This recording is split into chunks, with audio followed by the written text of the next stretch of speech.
welcome back to my channel. Hello, if you're new here, it's lovely to have you and I hope you choose to stick around and subscribe. It's completely free, entirely up to you. It just means I pop up in your subscription boxes every time I upload a new video. On to today's video, and you'll be able to tell from the title, it is another food shop haul.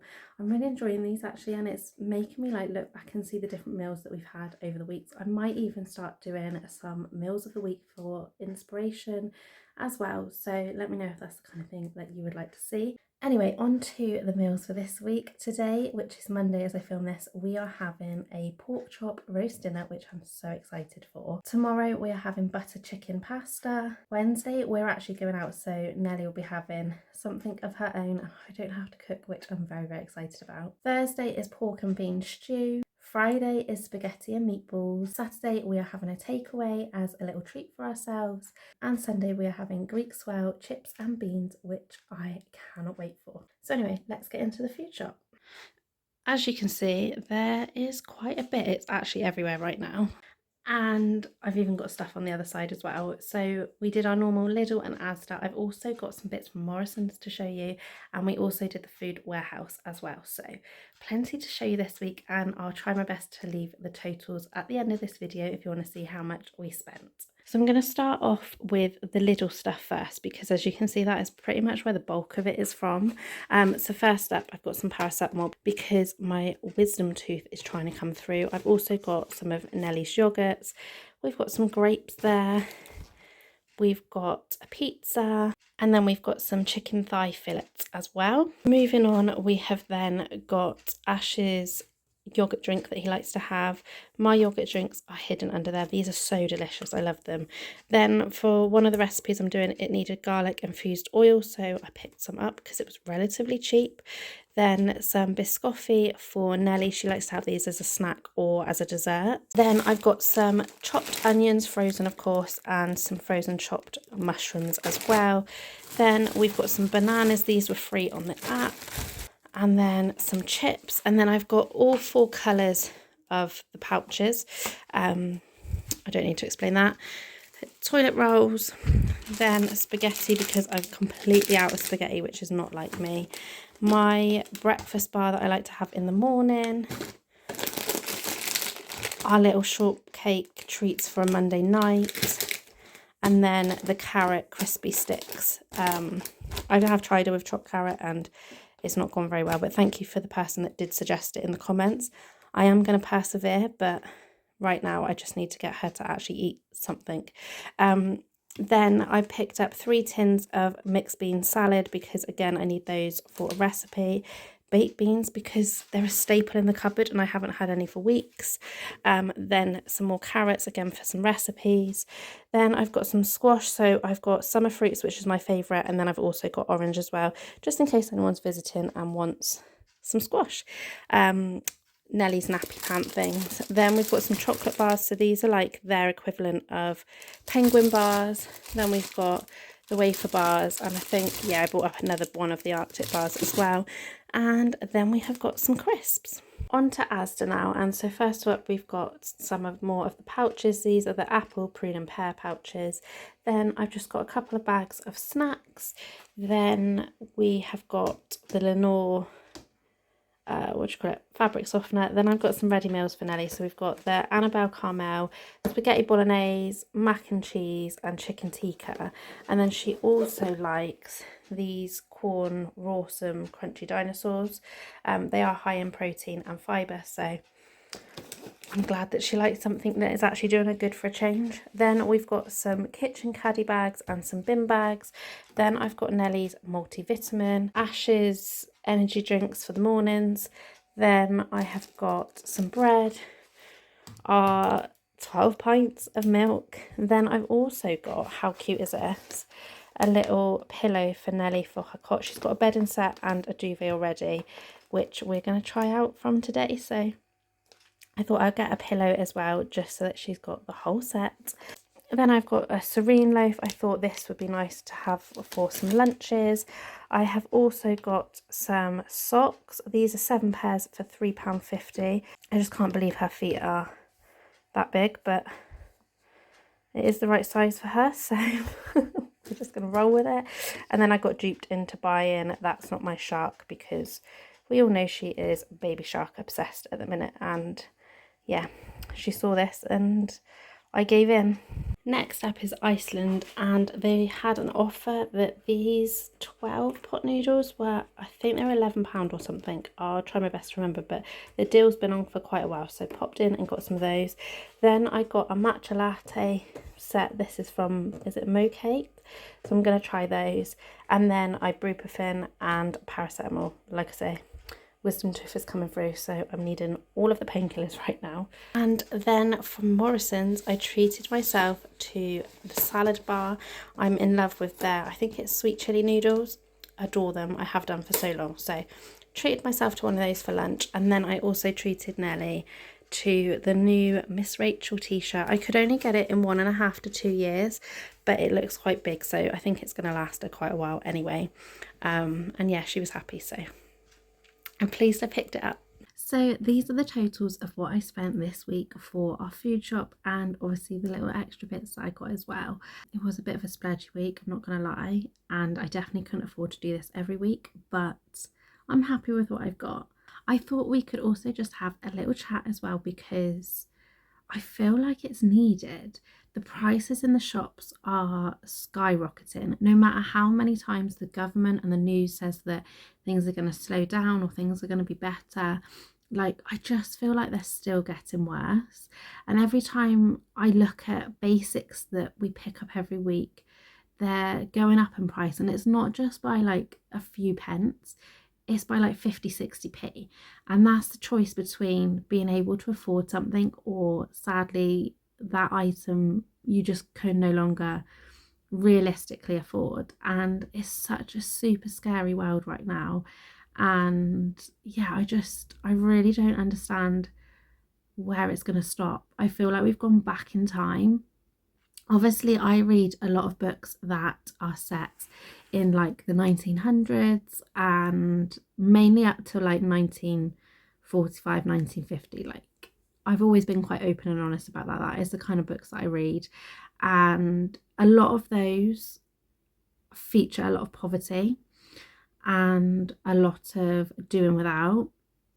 And I used to get myself so lost in the fiction and really enjoy the stories, but just lately I can't help but see parallels to where we are as a society now, between, in a sense, the haves and the have-nots, to what it was then. And I just think we've just gone like a full circle moment. There was a bit of prosperity in the middle, and now it's gone back to people skipping meals, people relying on food banks, people not reaching out because they don't want to reach out. And yeah, it's crazy. But yeah, how are you finding the food prices? Because I don't know if it's just me, maybe I picked the wrong stuff, I don't know, but even things like a loaf of bread, pint of milk, like, it's so expensive now. And they're like staples that I know you don't have to have, but I'd be lost without my cup of tea.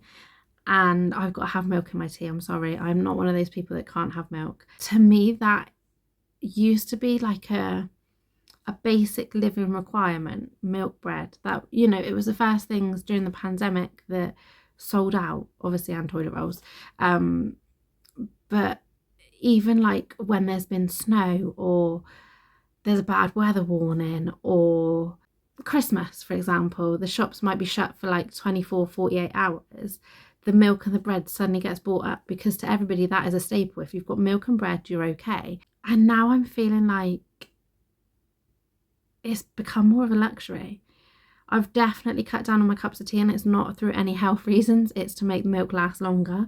It's so scary. But yeah, let me know, what do you think? Is it just me, or are you struggling as well with the prices in the shops? And has that made you like change the way you shop? Do you still do like maybe once a week, or have you started doing once a week, or do you do like smaller top-up shops in a way? I'd love to be one of those people that do top-up shops. And to be fair, we did when we were at the flat. We used to do one weekly shop, but we lived opposite a Tesco Extra or Express or whatever they're called these days. Express, I think, isn't it? We used to live literally opposite one of them, and we used to be always in there just for like little bits here and there. Ran out of milk, needed fresh bread, so be it, just go across the road, and that was fine. But for me, I think it's like a very slippery slope. If I start doing smaller top-up shops, then I feel like I'm going to spend more, because I'm going to be looking at, oh look, there's a cream egg there, or oh look, there's a nice packet of crisps, or this or that, or I just feel like my basket is suddenly going to be a lot fuller of things that I don't really need. But at the same time, I do know that people sometimes say that they save money doing it that way, because they're only buying stuff when they need it, and there's a lot less waste and stuff. So I suppose it swings and roundabouts, but I feel scared to venture into the little top-up shops for fear of spending even more money than I already do. Of course, like, meal planning is a way of saving money where you can, and shopping your own cupboards as well. It's something I've definitely been doing more of. I've meal planned pretty much since me and Ash moved in together. I don't think I used to meal plan. Did I used to meal plan before? I can't even remember. I can't remember before when I moved out, to be honest. It's just a blur. But like this time around, I've definitely meal planned. I plan it every week without fail, and it works. Like, I definitely think it works. And sometimes when we're having what we call a cheap week, it'll be things that are very, very basic and potentially not as healthy, but I know they're cheap. One of my go-to meals was always beef stew and dumplings, because it's so filling. You can chuck all your veggies in it, like so much stuff. But honestly, it's now become one of the most expensive meals because of the meat. Like, and to me, a veggie stew just doesn't quite hit the same. I reduce the meat as much as I can. Like a 500-gram thing of meat, I split 4 ways, and that's got to do between 3 of us. So like, it is very much hunt the meat as it is. But yeah, I don't quite know. Like, and it makes me sad because beef stew and dumplings is one of my all-time favourite meals. Well, the dumplings are. I'm not a huge lover of the beef stew itself, but because I have a dumpling with it, like, it's goals. I love it. And I used to do things like fish and chips and all different things like that. But again, the prices are just extortionate. It would be like £5 for a piece of fish. And I just think to myself, no, like, I can't justify spending what would equate to probably nearly a tenner by the time you've got like your chips, and if you were to add in like your salt, your vinegar, your lemon if you want it, your sauce, like cooking it, it all adds up. And I just think I can't justify a tenner for one meal. That to me is such a luxury that, yeah, it just doesn't happen. So there's definitely a lot of meals that are slowly going by the wayside in favour of cheaper options. Of course, there are a few things that I refuse to cut back on. Ash takes chocolates or like chocolate bars to work with him, and obviously he has crisps and stuff like that, which some people might say that would be something to cut back on, but I feel like if I cut back on those, he probably wouldn't have lunch, and the type of job that he's doing, like, he needs to eat. I don't really know where I can cut back in a way. I did have some comments on my last food shop haul, which I really do appreciate. Any comments, I love having a chat with people and seeing people's opinions. I did have one comment that said basically I was feeding Nelly too many snacks, and I would like to point out in that video, and I believe I mentioned it, that was to last a whole month. And to be fair, those snacks have lasted nigh on 6 weeks, because I don't always put the video up when I film it, and I've still got some of those snacks left. I've just done like a little top up in this haul. But yeah, so it is not a case that I feed her loads and loads of snacks. To be honest, if anything, she has, on a Monday, she does tend to have a few more snacks, because she likes to have a snack whilst she is, where did I put a snack to? I did buy something else in Iceland.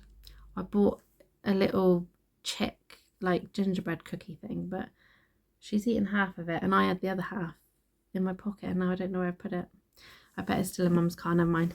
But yeah, anyway, I digress. So yeah, apart from shopping where she likes to have a little snack while she's going around the shops, other than that, she tends to have like one snack a day. And I do use a snack as well. I will hold my hands up as bribery to get her out of the park, because I cannot lift her when she's kicking and screaming and biting, and so I bribe her. Probably not the best thing, but I'm very much a person of you pick your battles. Now that's obviously not an everyday occurrence. At the minute, I don't go to the park all that much because the weather has been atrocious. I am hoping obviously it'll be a bit nicer in the evenings coming up, especially now it's getting lighter as well. So she does have more snacks potentially than if we go more often, but I'm hoping as she gets older, maybe she'll just be like, yeah, I'll come away from the park. Or maybe some of you have got some suggestions of how you get a toddler to leave the park when you need them to leave the park without the biggest tantrum going. So like, she does obviously have more snacks in those occasions, but other than that, she doesn't really snack. And there was another person that left a very constructive comment, and I took everything they said on board about like I could potentially save money if I did like my own carrot sticks and things like that. I am trying.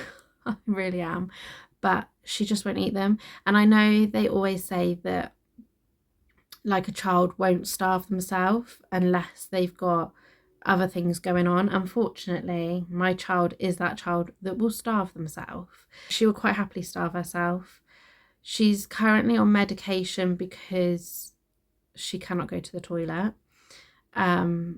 So I try my best to get her to have more fluids and foods that have got fluids in and things like that, where possible. But unless the veg is hidden in something, like she'll love my chicken curry. That's got a lot of great carrot in it, and other like hidden veg. And she loves my bolognese and things like that. But if she gets an inkling of it, she'll just stop eating the whole plate. I don't know if it is her just being a toddler. I don't know if it's a sensory thing. Like, she's, even when she was like a tiny, I don't want to say tiny baby, but even like on the weaning journey, there was so much that she would just refuse to eat because of the texture. And yeah, so it is difficult. And whilst I know people say that they won't starve, unfortunately, she has gone a day without eating because she didn't want what was dished up. And I don't really want to push it further than that. So yeah, it's a work in progress with Nellie's snacks and with her healthy eating and stuff like that. And that's why I buy the Annabelle caramel meals some of the time. Well, I buy them pretty much every week now, but there's a good stock in the freezer of them, and I just bung them out when I feel like she needs to have that extra veg, because I know there's hidden veg in there. Yes, a ready meal isn't the best option for a child. Obviously home cooked is better, but sometimes it's not possible. Sometimes she just won't eat what we eat, and I don't want to have to spend so much time away from her slaving over 2 meals or like 2 different meals when I can just bung a ready meal in the microwave, in the oven, whatever, and go from there. So yeah, that is kind of a little touching on those comments as well. One thing I have to say is I bought a cookbook. Like, don't get me wrong, I have plenty of cookbooks, and I'm one of those people that someone will hype up a cookbook, so then I'm like, right, I need it. I did it with Jamie Oliver, and I don't think I ever cooked. It was what was it called? Is it Jamie Oliver's 30-minute meals, something like that? And I got the cookbook, and there were so many ingredients in it, and you had to do this and that, and I don't like cooking. I've never enjoyed cooking. I'm not that kind of person. I absolutely detest baking, and cooking ranks pretty highly on that as well. But obviously, in a nice way, if I don't cook, we as a family will not be eating. I can't expect Ash to cook every night. He cooks like once every couple of months, something like that at the minute. It used to be once like a week, but now it's dropped off a little bit. But yeah, I'm not somebody that wants to spend time in the kitchen. I really don't like it. I really don't enjoy it. And I don't particularly like something that you've got like an ingredients list of 20 things. So that put me off the Jamie Oliver one, but obviously I did buy the book. I believe I sold that straight on. I also bought Pinch of Nom because everyone was raving about it, but again, I didn't really gel with any of the recipes in there.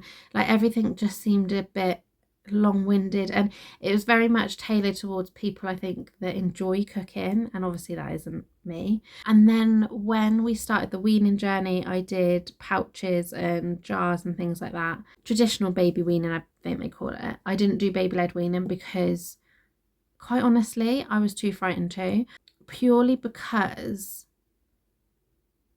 of where we lived. So obviously we were in the flat, we were hundreds of miles from my family. Ash's family weren't particularly close in distance. Like, they were closer, don't get me wrong, and you know, it wouldn't have bothered them to drop something and come over if I needed help, but they were still some distance away. It wasn't like they were just around the corner or anything like that.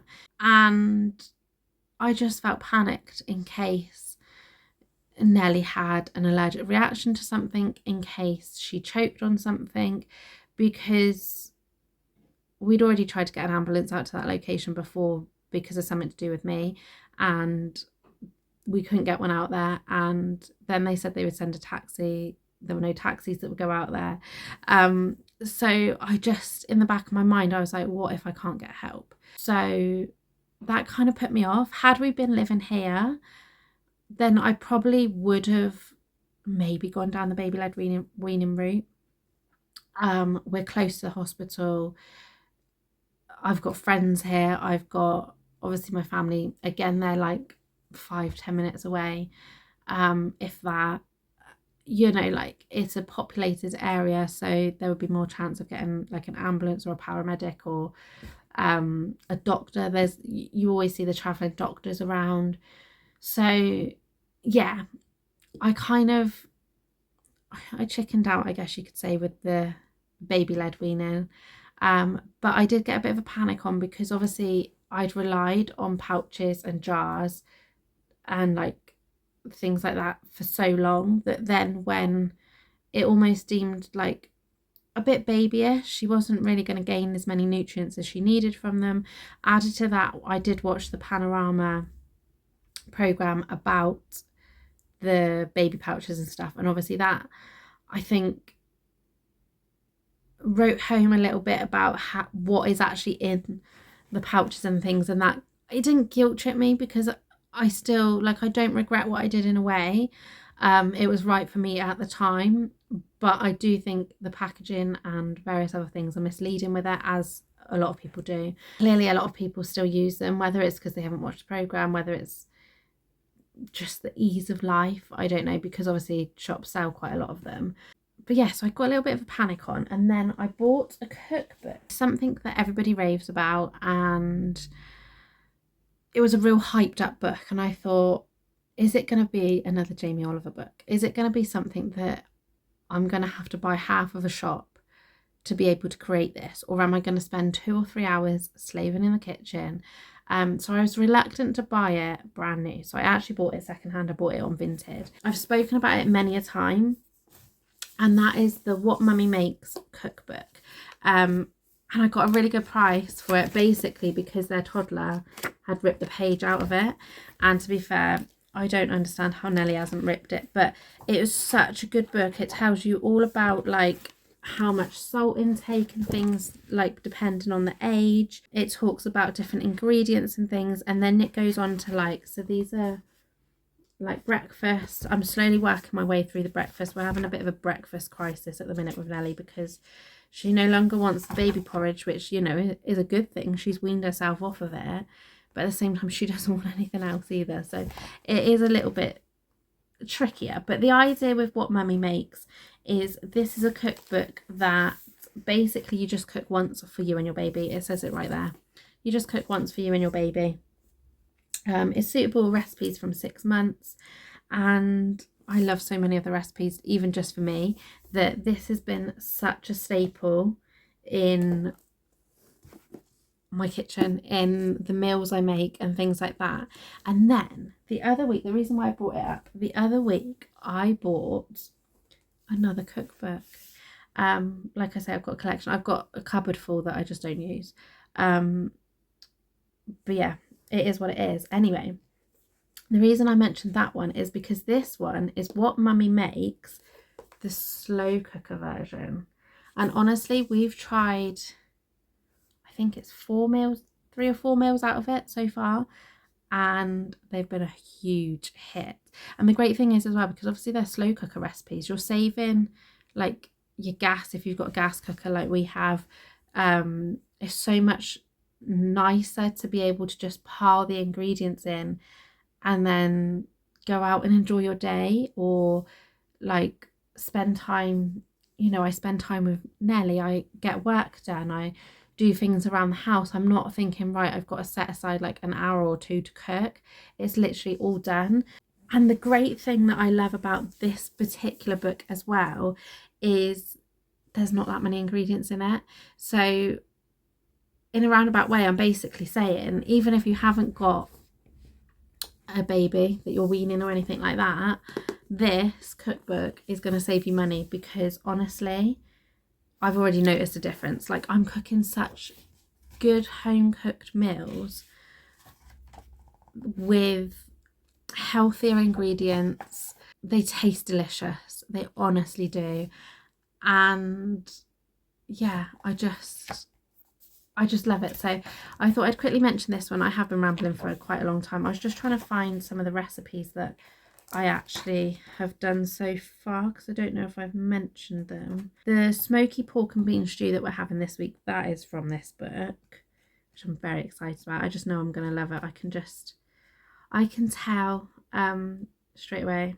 The one that I really, really enjoyed was last week. We had pork and apple risotto. It was honestly to die for. It was incredible. Yeah, definitely something that I'd probably have on a weekly basis if I could, to be honest with you. We also have butter chicken, which again we had it last week, we're having it again this week. I just couldn't resist. I'm gonna swap it up slightly. I think I like overcooked it slightly last week, so I want to give it another go and see if I can make it a little bit more like juicier, because we went to the park basically, or down to the canal or something like that, and I was about 40 minutes late dishing it up, so I think it had dried up too much. But honestly, the taste, incredible. But that's got pasta in it as well, so it's like a little twist on your normal butter chicken. And yeah, absolutely delicious. Oh, that was the one we had. I should have put that on the meal plan for this week. We had sweet and sour pork. Like, I've never made anything sweet and sour before in my life, and I've never craved something so much since. Yeah, incredible. It was so good. And again, I just bunged it all in and it did its thing, and I didn't have to worry. Like, for example, the sweet and sour pork, if I read you the ingredients, garlic infused oil, which funny enough I bought today, some diced pork, some corn flour, peppers, onion, garlic, bit of ketchup, apple cider vinegar, pineapple chunks, soy sauce. Jobs are good, and chuck it in, and yeah, let it do its thing basically. So yeah, that was a little bit of a ramble. Apologies. Thank you if you stayed to the end. But yeah, I just thought I would mention that this is saving my ass at the minute, and I know it's going to continue to do so. But yeah, other than that, like, I'm stuck on budgeting right now. I used to be so good with budgeting, and I think the prices have just trashed that completely. So if you've got any tips, then please let me know. I am hoping that once the garage is done, because it is currently being rebuilt, I have got a video coming on that as well. I'm documenting the whole journey, and let me tell you, it has been a journey. But I'm hoping once that is built, we can maybe get a nice big chest freezer so I can shop the reduced bits a little bit more, because I wish I'd filmed putting the frozen stuff away today, because I think my next door neighbour probably thought that I was actually demolishing something, not just trying to shut the drawers on the freezer.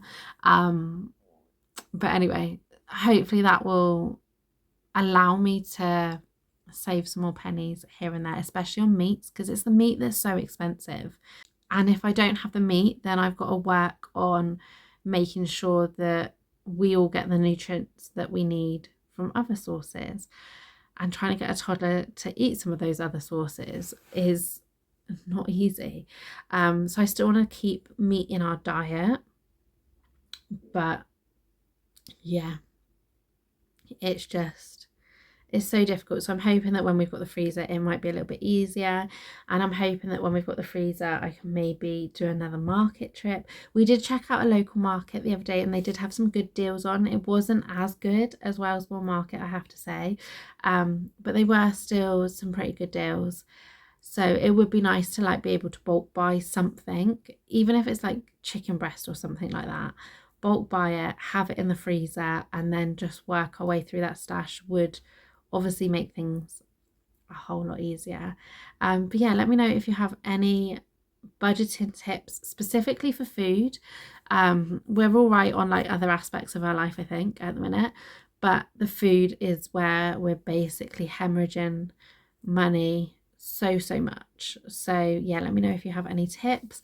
Thank you so much for watching and for sticking to the end if you have done, and I'll see you all again next Monday. Bye bye.